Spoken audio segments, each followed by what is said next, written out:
Hello my dear student, future creative classes में आपका बहुत बहुत स्वागत है। आज हम फ्यूचर क्रिएटिव क्लासेस में माय डियर स्टूडेंट एक्सरसाइज यानी प्रश्नावली 2.2 का क्वेश्चन नंबर हम फर्स्ट सोल्व करने जा रहे हैं। वेरी वेरी आईएमपी क्वेश्चन है। एमपी बोर्ड एग्जाम में क्वेश्चन इसी में से पूछा जाता है, अच्छे से आपको सोल्व करना है।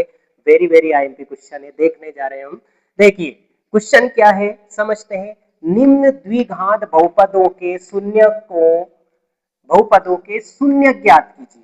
निम्नलिखित बहुपदों के द्विघात बहुपदों के शून्य ज्ञात करना है और शून्यकों तथा गुणांकों के बीच संबंध की सत्यता की जांच भी कीजिए। मतलब जांच भी करना है। तो माय डियर स्टूडेंट, इसमें एमपी बोर्ड एग्जाम में क्या होता है, आपसे सिर्फ इतना क्वेश्चन पूछते हैं, है ना। 2 नंबर में क्वेश्चन आता है, तो आपसे क्वेश्चन इतना पूछा जाए कि द्विघात बहुपदों के शून्य ज्ञात कीजिए, तो आपको ये जांच नहीं करना है।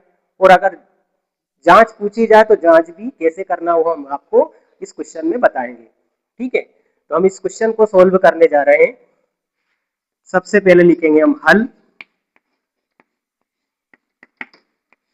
दिया है।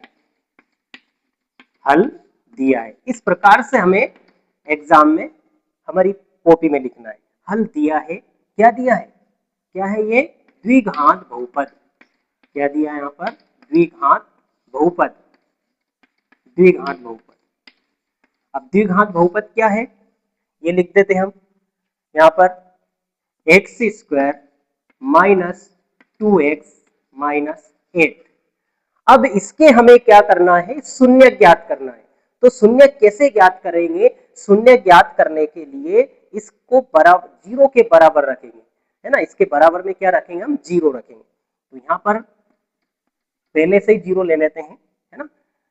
इसलिए x square minus 2x minus 8 बराबर क्या लिख लेते हैं, जीरो, क्योंकि हमें इसका शून्य ज्ञात करना है ना। इसको जीरोज फाइंड करना है। तो देखिए अब इसके शून्य कैसे करना है, देखो ये द्विघात बहुपद है, तो हम इसको किससे कर लेते हैं, गुणनखंड विधि से सोल्व कर लेते हैं। फैक्टराइजेशन मेथड से इसको हम सोल्व कर लेते हैं। तो फैक्टराइजेशन मेथड यानी गुणनखंड विधि से कैसे करेंगे, देखिए तो जो अचर पद है, जो अचर पद है, ये अचर पद है, और जिसमें एक्स लगा हुआ वो चर पद है।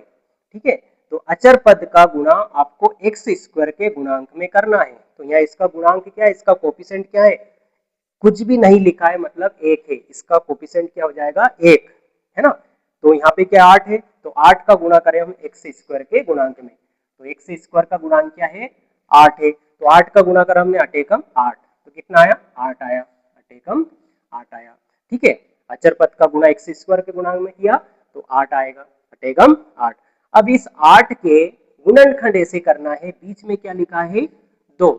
इस 8 के गुणनखंड ऐसे करो कि उन गुणनखंड को, उन फैक्टर को आपस में जोड़े या घटाएं तो कितना आना चाहिए, 2 आना चाहिए, और गुणा करें तो कितना आना चाहिए, 8 आना चाहिए। ठीक है, तो यहाँ पर देखेंगे इसको हम सबसे पहले 2 से काटते हैं, 2 चूक 8।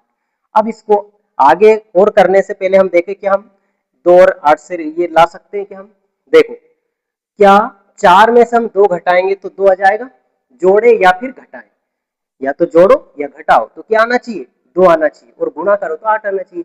तो देखो 4 और 2 का आपस में गुणा कर रहे हैं तो 8 आ रहा है, और गुणा गुणा करने पर तो 8 आ रहे हैं, और घटाने पर कितना आ रहे हैं, 2 आ रहे हैं। तो यही हमें लाना है। ठीक है, दोनों में से जोड़े या घटाए तो एक प्रोसेस करना है, तो हमने घटाना किया यहाँ पर। ठीक है, अब इसकी सहायता से हम यहाँ पे लिख लेंगे, क्या हो जाएगा, देखो एक्स स्क्वायर ऐसे कैसे ही। अब इनकी सहायता, अब यहाँ पे माइनस का लाना हमें, तो माइनस का लाने के लिए क्या करेंगे हम, बड़ी संख्या जो है इसमें से माइनस लेंगे। तो यहाँ पे लिखेंगे माइनस का 4x, और छोटी संख्या जो है ये प्लस का लिख देंगे। तो इनको घटाएंगे तो माइनस का 2x आ जाएगा। ठीक है, और माइनस 8 ऐसा कैसे ही बराबर 0 ऐसा कैसे ही। अब क्या करेंगे, दो दो के जोड़े में से कॉमन निकालेंगे। ये दो दो के जोड़े में से यहाँ पर क्या करेंगे, कॉमन निकालेंगे।